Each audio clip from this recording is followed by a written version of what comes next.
Good morning, this is Dr. Wasim Imam with Cure Allergy Clinic, and today I'm going to explain really quickly exercise-induced bronchospasm, or also called exercise-induced asthma. So, we have covered asthma in other lectures, but really quickly, just as a review, um, normally when we breathe in air, the chest wall here expands. It increases its volume, which will decrease its pressure. And once these lungs expand, the pressure inside the lungs will become less than the air outside, and air will enter into our lungs, just like that. Okay, so first it enters through the nose, and we have here things called turbinates. And the function of these turbinates is they circulate the air.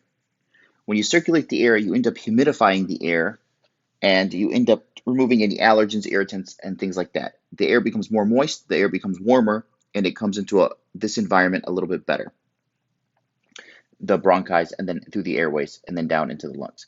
Now, what ends up happening if you exercise in cold weather, for example, what will happen is those airways that are here, the air movement will start moving very rapidly, and at times you'll start breathing in through your mouth as well, especially if the air outside is not humid or it's very dry, and it'll start to dehydrate the inside of this area. Now, when it dehydrates, a special type of cell called the mast cell will start to release histamine. And then it'll also release other inflammatory factors such as leukotrienes and prostaglandins and tryptase.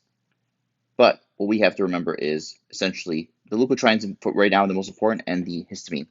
This will end up causing airway bronchoconstriction.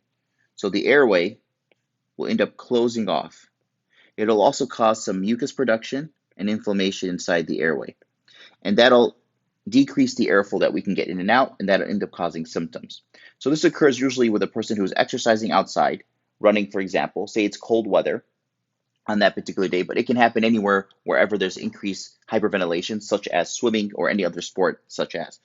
And what ends up happening is that they exercise, and then within a couple of minutes of high heart rate activity, they start getting a little bit of chest tightness, perhaps wheezing, perhaps shortness of breath, and then cough. And this can even start after the exercise is completed. So the person might go into coughing spells afterwards, after the exercise is completed completely. How common is this? This is pretty common. About 15 to 20% of the general population might have this, EIB, or exercise-induced bronchospasm. And then about 15% of Olympic athletes have it as well. So, athletes. So this is pretty common. Now, 90% of people with asthma have EIB. But EIB, you can have it on its own, and people with about 50% of people with EIB also have asthma. So if a person has EIB, they should be worked up for asthma. However, you can have EIB without having asthma and still need treatment, because you want to be good at your sport and you want to get short of breath while you're playing it. So how do we prevent this? So the first step is prevention, and then treatment. So first we'll start with prevention. For prevention, we'd recommend first warming up and cool down before the exercise. What does this do?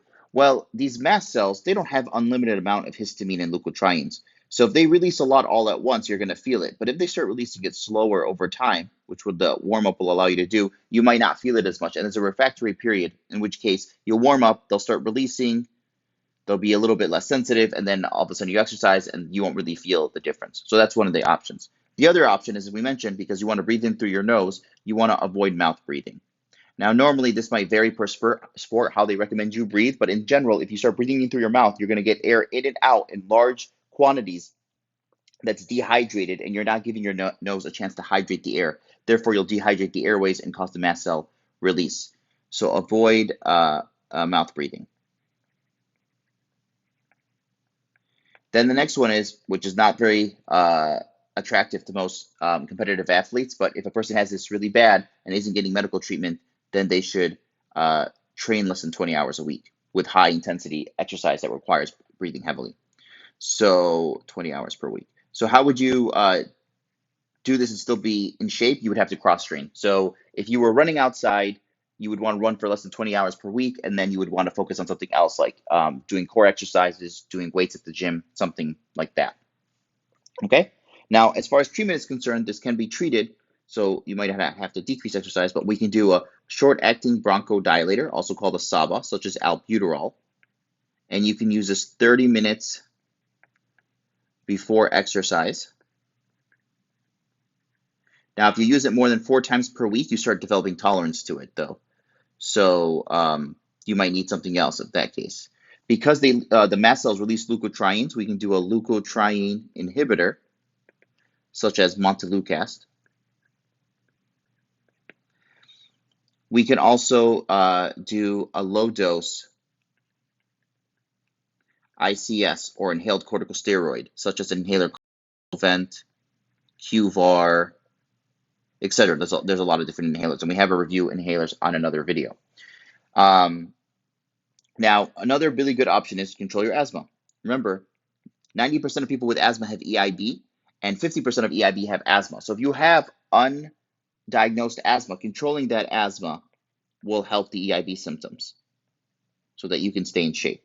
And lastly, if a person has allergies, such that they're allergic to something in the environment like pollen, and they're running outside, we can treat them by desensitizing them or cure their allergies, which we'll explain in a different video, but we can do that through sublingual immunotherapy or subcutaneous immunotherapy